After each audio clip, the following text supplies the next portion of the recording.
All right, guys, we are back. Good evening, good morning, or good afternoon. As always, it is so great to see you. And friends, welcome to episode number 2 of Four-Wheel Drive Talk Overlanding and Off-Road Interview Series, where we track down badass overlanding and off-road rigs, and we have a little sit-down with their creators. Now, friends, today's interview is a beast of a Jeep. It's from Phoenix, Arizona. It's a 2017 4-door Wrangler. It gives me great pleasure to introduce my guest, Ken Bruce. Ken, my friend, you ready to get this going? I am, Alex. Good to be with you. Now, folks, Ken is not only one of the owners of Turtleback Trailers, he's an avid photographer and is a overlanding expert. Now, Ken, I've given our listeners just a taste what you and I are going to be talking about. Before we dive into these interview questions, can you take a moment, share with our listeners a little bit more about yourself? Sure. I'm from originally Canada, up in northern British Columbia. I immigrated into the United States in 2001, became an American citizen in 2007. I love the outdoors. I love photography. It's a passion of mine. I love getting out into the places most people don't get. Night photography is probably my go-to photography choice. I do a lot of wildlife. I don't like doing people or anything. It's mostly just sitting out in the middle of the forest and just waiting for the animals to come to me. So getting outdoors is a big part of my life. Way cool, way cool. And friends, here's a little fun fact here. As many of you know, I tow a Turtleback trailer, and how I know Ken, last year when I went out to Arizona to pick up my Turtleback trailer, as I'm pulling into this facility, I see this badass black Jeep there. Now, mind you, I had no idea who the hell owned this thing. All I know is this Jeep looked like it was ready for some serious business. Turn out, it's his Jeep right here. And so this is going to be a lot of fun to take a deep dive. And Ken, to start things off, if you would, can you share with the listeners a little bit about your Jeep and what you've done to this? Okay, yeah, it's a 2017 Rubicon. I've pretty much replaced almost everything on it except for the motor. I'm running 37-inch BF Goodrich tires. I have a worn winch. I have a Rhino rack, backbone system on top to hold the rooftop tent when I'm running the tent, not the trailer. On awning, I have a snorkel, dual battery system, switch panel for all the lights I run. I run KC lights from top to bottom, under the rig, rock lights all the way to the top, running around the roof rack. I run a fridge in the back, storage containers in the back for all my recovery gear. And as you know, Alex, it goes on and on and on. It just doesn't seem to ever end. Because you can always add something extra. Just got to be careful how much you add because of the weight. But I think it runs pretty nice right now the way it is. Now, is this a gas or a diesel? It is a gas. It's a 3.6 liter. When you is it safe to, did you pick this Jeep back up in 2017? That's correct. Very yes. cool. So when you picked this up, Ken, what was the original inspiration to go to town on it like you've done here? Yeah, it was definitely for overlanding, to get out to those remote places. Not so much of a rock crawler. I like not to break my stuff. I want to come home. Heading up for 3, 4, 5 days. The Jeep itself was built up as an overlanding rig. I really wanted to be able to get out there for 4 to 5 days without having to worry about water, food. And that Jeep, the way I had it set up, could do that. And on top of that, you're towing yourself one of your Turtleback trailers as well, correct? That is correct. You're right. I have my own trailer, which I tow. I have a long-range American tank in the back just because, your gas mileage is down to 8 miles per gallon when you've got 37-inch tires and pulling a trailer with 42 gallons of water and propane and a tent. So, yes, I have everything all in one now where I can drop my base camp, which is the trailer, and then head off out into the forest and go look for those really epic photo situations. That's absolutely nuts. So what sort of range are you able to get with that long-range tank on there? I could probably get about 400 miles with both tanks, which is a long way out into the desert, into the middle of nowhere. Now, do you still carry additional fuel as well? I do. I carry 2 extra roto packs on the back, so another 8 gallons on top of that.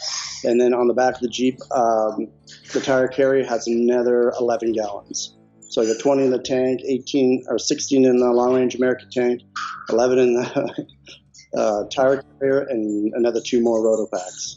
When you fill up everything, you could probably drive halfway across the U.S. before you have to start thinking about fueling up. Yeah, I'm getting about probably 600 miles. The reason I do that is I pretty much duplicate everything. I don't like, putting too much stress on myself about whether I have enough water, enough fuel to get back from where I'm heading out to. So you said a moment ago, so when you set this up, this was more of an overlanding build, not so much an off-road vehicle, correct? That is correct, yeah. Definitely was geared towards overland. Speaking of mods, so you have modded the hell out of this vehicle, and it's quite impressive. What do you feel are some of the most important mods that somebody who's getting started should really consider first? You know, having the proper tires, I think, is really important for the conditions that you're heading out to. Getting your vehicle lifted a little bit, even 2 inches helps a lot. So you can start putting on 35-inch tires, a 2.5-inch lift. You can pretty much get to a lot of places. I'd say 80% of those overlanding trails that you need to get to is if you're not rock crawling. Making sure you have the proper recovery gear is very important, from a winch to a tree strap to just everything that you need, from even max straps on top of your rig. You know, as you're talking about the recovery gear, Ken, my mind. So friends, after when I met Ken and found out this Jeep was his, I'm going to pause the interview for a second so you understand a little more of my relationship with Ken. As you may know, I run a photography community in addition to four-wheel drive talk. So photography is hardwired in me. When I found Ken is not only hardcore about overlanding, but also a photographer as well, we were like, hey, we gotta collab one of these days and meet up. And we did that last year. We went out to Glamis, and while I have not yet got that video live, we went out there, had a blast. And while we were out there kind of tooling around, driving around, we came across some people that were in a really rough situation with a vehicle that had a busted radiator. And wait, did you have to break out? You broke out your winch at that point, did you? I know you at least had the tow straps out, correct? Toe straps, right, yeah. That was an interesting situation, was it not? Yeah, you've always got to be prepared when you're overlanding. Having recovery gear is very important, and it's the simplest things, from max straps, just those plastic boards under your tire to get you out of that little sticky situation. Could be the difference of walking 20 miles or getting out in a couple minutes. Ken, what do you think are the top 3 items that you should never leave at home when you're heading out overlanding or off-road? Yeah, one of the big ones is first aid kit. I think that's really important because, you know, you can have all the recovery gear in the world in the vehicle that can get you to and back off the trail, but if you don't have the simplest of first aid kits, you could be in a world of trouble. Having the comms to reach out, you have to have that satellite to be able to reach on those messages out, those SOS, and they're so simple, and they're actually very cheap. If you ever have to use them, one little SOS that could have cost you your life is definitely worth about $18 a month for sure.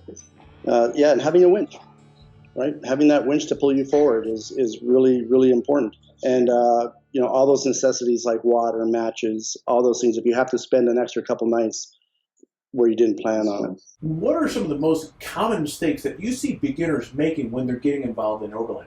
Yeah, they're not prepared. They get into their vehicle and they don't think about all those simple little things, like, do I have enough water? Arizona, you break down 20 miles out in the middle of the desert, that could be life or death, especially if you're going and the sun's going down. You have no water. Clothing, proper clothing will be 100 degrees out in the middle of the day, and then you get out into the desert, and all of a sudden you could get hypothermia. And having the comms, having that first aid kit, fire extinguisher, and the comms to reach out to somebody, those are the big things I think people just forget about. They think they're just going out for the day or a couple days and won't really need it. And then when you need it, you wish you had it. Speaking of mistakes, now you're on the hot seat. What is the biggest mistake that you've made out on the trail? Yeah, I made a huge mistake. I went up into Canada. We got into a situation where the road was washed away and we had to kind of go off to the side. And there was a lot of sand and mud, and there was quite a steep embankment going down and coming back out. I said, no problem, we're going down. We'll easily pull ourselves out with the winch. Well, I got down, got high centered. It was sand, spinning, didn't have my max straps. My winch didn't work.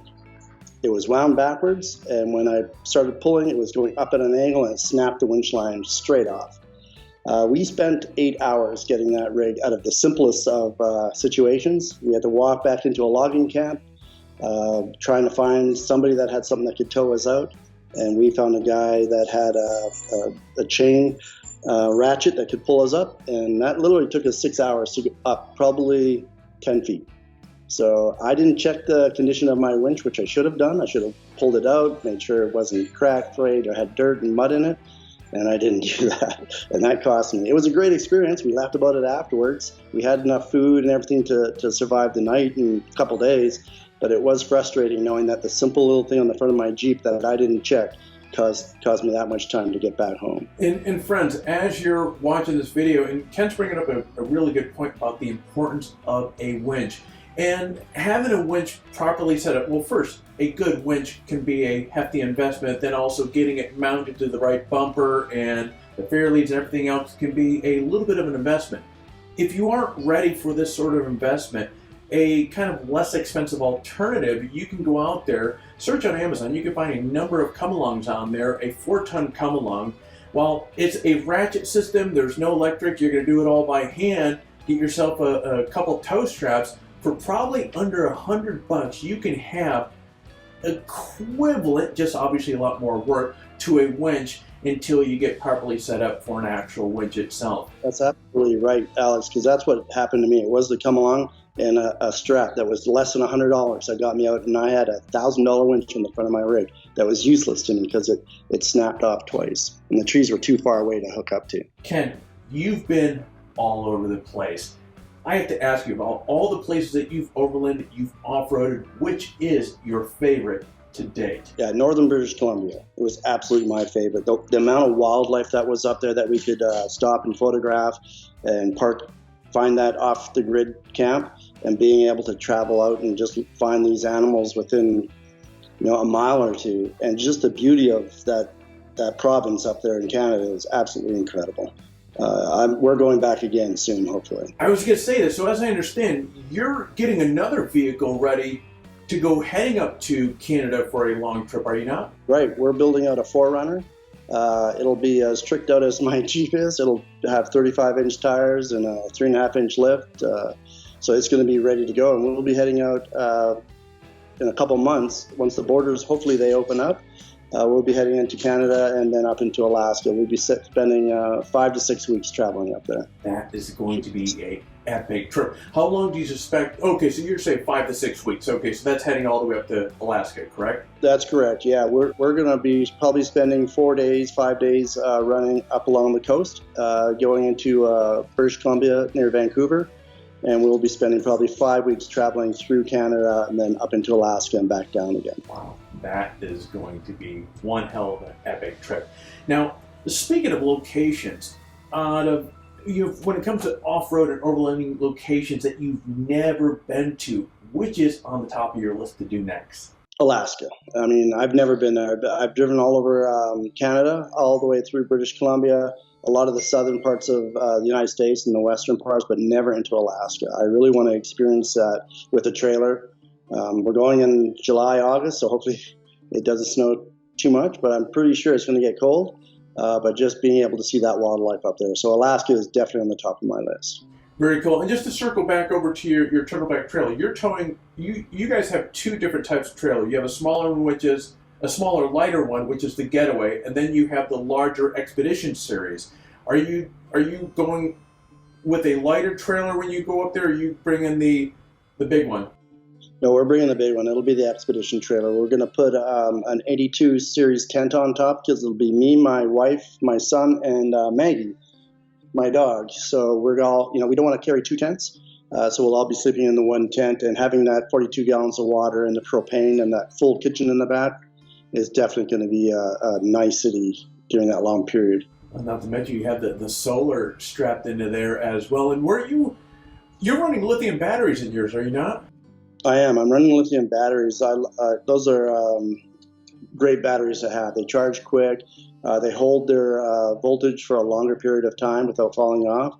And the recharge on those are fantastic. So I don't have to, I'm going to carry a 150 watt solar panel, and that should easily keep those topped off. I will be bringing a propane generator just in case we end up with a lot of rain and clouds for a long period of time. I will have to charge up the batteries and things with that generator. Ken, what would you say in terms of what is your favorite luxury item when you get out on the trail? Yeah, that's hard because I have so many things on the rig, but having hot and cold water to shower with and wash your hands and do the dishes, by far, that's my biggest luxury item. I think I don't want to go without anymore. You know, it's funny that you bring that up.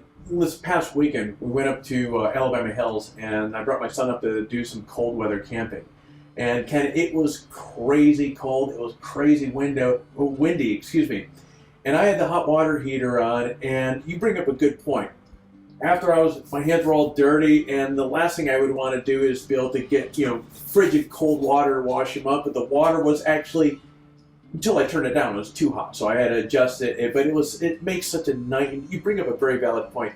Once you've had that hot water to be able to mix into your overlanding or glamping experience, whatever you want to call it, I can't imagine going back. Now, out of all the gear that you have for off-roading and overlanding, what is the one piece of gear that is your absolute favorite? Yeah, and that's a hard one because it changes so often. The winch was my favorite at one point. Having the tent on top at one point was my favorite. I think right now, having the WeBoost, being able to have that security of knowing I can text out at any time when no one else has service, as long as you can pick up a bar, you're going to have service, so you can send out those texts and update a post or something. So having that WeBoost has been a game changer for me. Now, what would you say are the top 3 to 4 features that are must-have on an off-road or overlanding vehicle? Yeah, a winch for sure on the front, being able to pull yourself out. You're hauling a trailer, you're going down some narrow trails, or you've got to get yourself out of a mud hole. Having that winch will just get you going forward. Having a compressor. It's a lot of people think it's just for airing down. You can use that for so many different things, airing up mattresses and the tires, and lights. I love light. Because I do a lot of night photography, getting to those places usually in the middle of the dark skies during the new moon.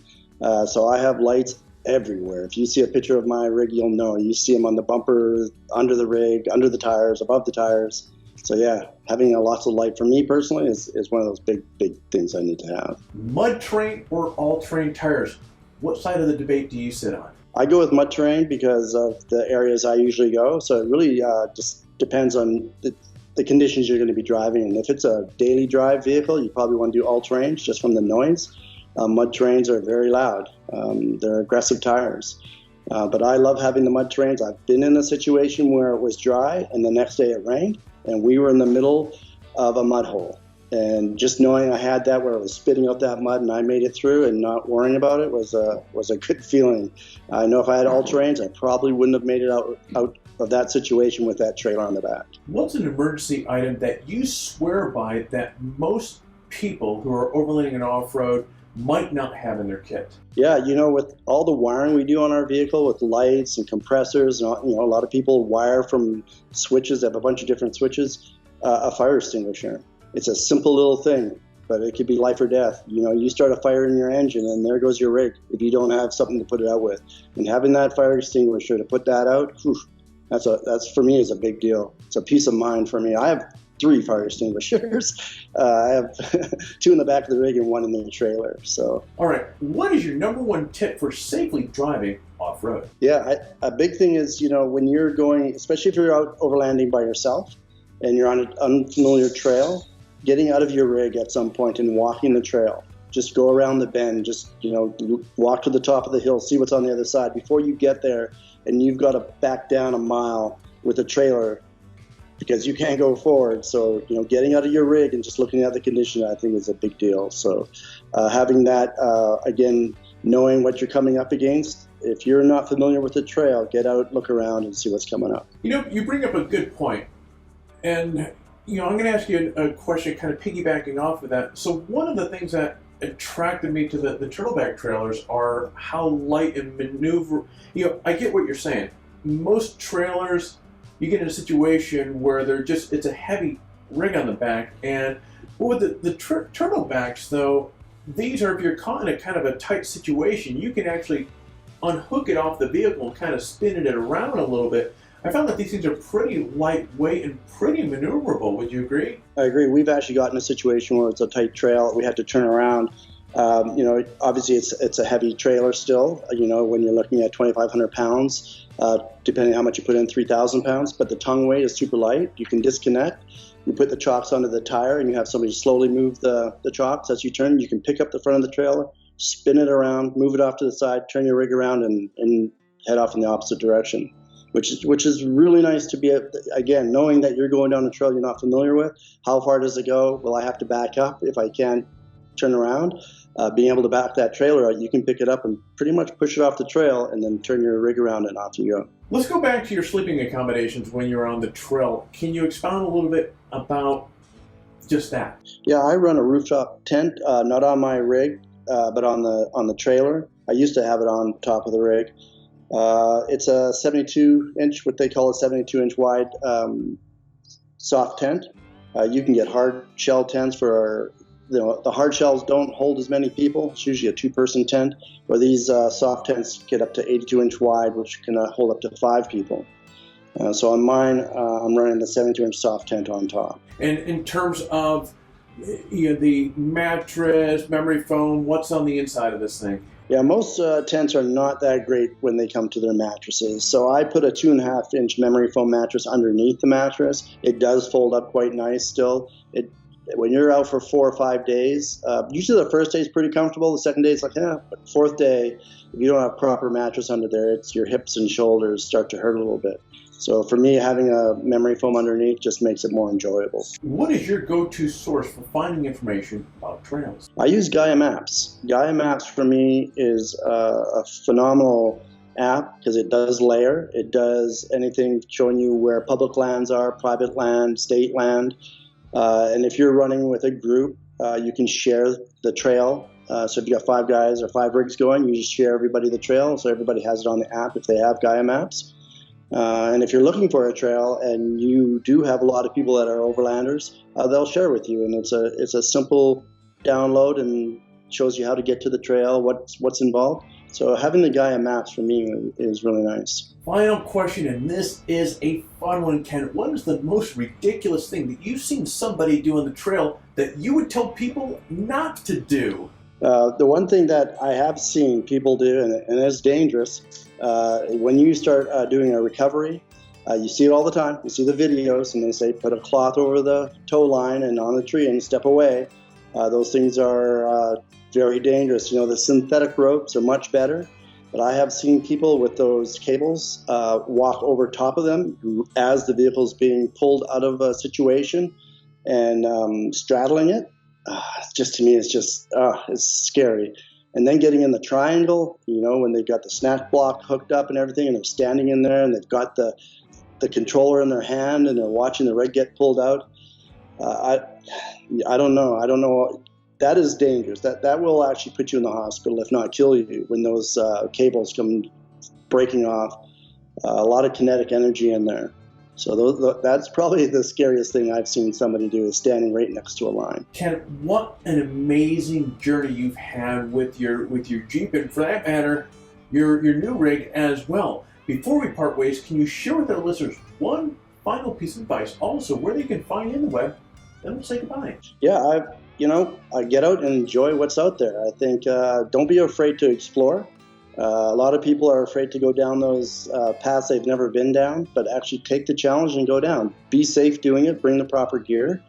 You can find, a lot of my stuff I show on my Instagram page is about the trailer and the Jeep and where I've gone and my adventures. And that's Wandering Rubicon Overland. If you go to that, you'll be able to follow along with me, see my adventures. I post daily, sometimes 3 to 5 times a day along the adventure. I think it's a great way to show people what's out there, and take the time and just take life outside. Take life outside, love it. Well, there you go, folks. I told you this was going to be an exciting interview, and talking from experience, being out overlanding and off-roading with this guy, I can tell you he's the real deal. You want to learn more about Ken, check out the description below. I'm going to put links to his pages. Ken, thank you very much for your generous time, my friend. We're going to see you next time. Fantastic, Alex. Thank you.